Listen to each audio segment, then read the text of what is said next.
How's it going, guys? Thought I'd shoot a video today.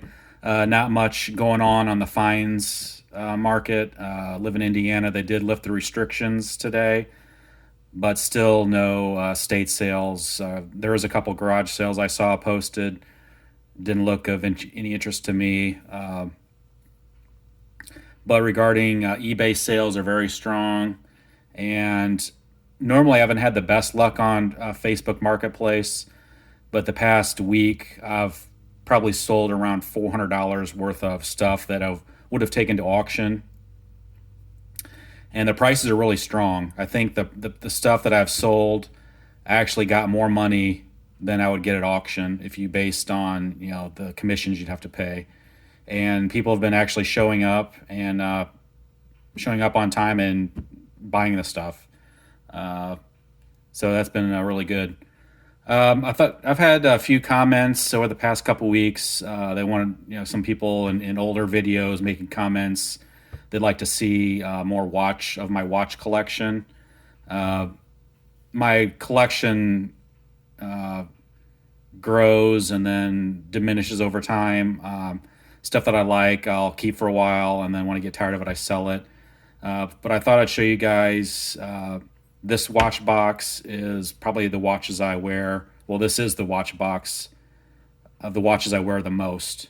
So I tend to put all my the watches that are my rotation in one box. They're easily to find, and then you know watches come in and out of this box. So once I get tired of wearing some of these, I'll replace them with other watches. But these are the watches currently in my rotation that I wear.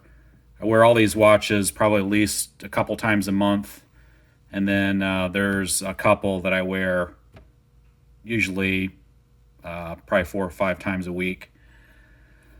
Probably the watch I wear the most, I guess you can call it a beater watch, is I wear this to work a lot. I have a kind of physical job at times, so I'm kind of worried about watches getting damaged or scratched. So I wear this at work most of the time. You saw this in a video a while back. This is a Citizen from 1996, and interesting video of that. That was probably one of the last auctions I went to this year. I bought a whole group of watches for $20, and this was in with it. I've sold all those watches except for this one, the two champion pieces, and then the one I'm wearing now, this kind of funky digital uh, type watch.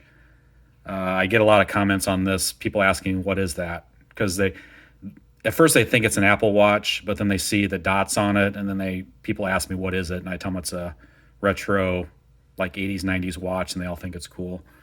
So these two watches and the two champion watches I still have. I've sold all the rest, and I think I've sold the rest of those watches for over $200. So I think I paid like $20 for the whole lot, and I got 10 times my money back, and I have kept my four favorite watches out of the group.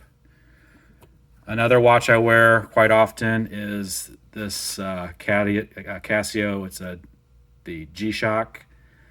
This is from, I think, 1987, and I wear this probably 3 or 4 times a month.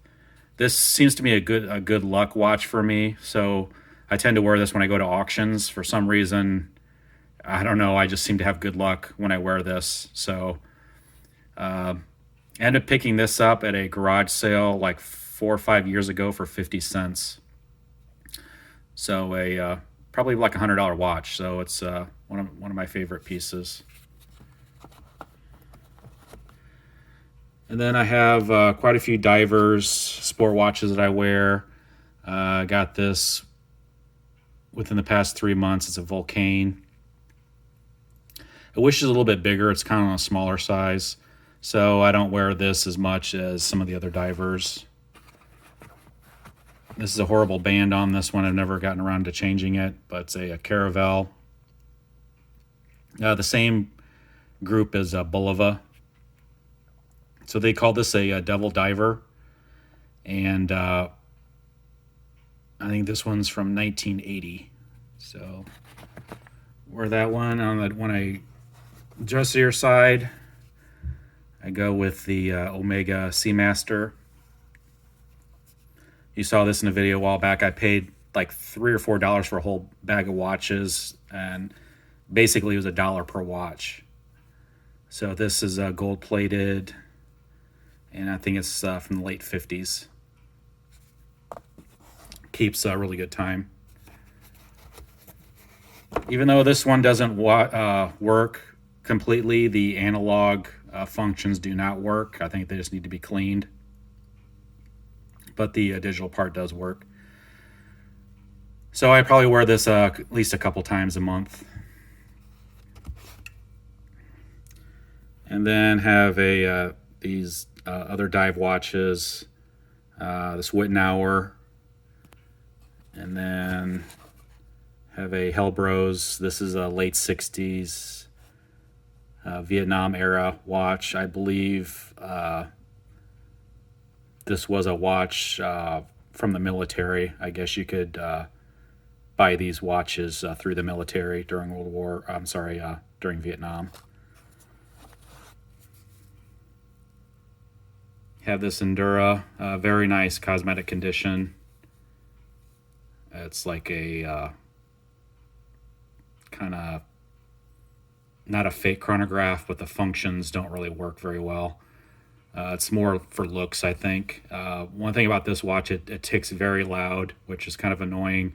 The movement in this isn't very good, but just the look of it and the cosmetic condition, that's why I like it.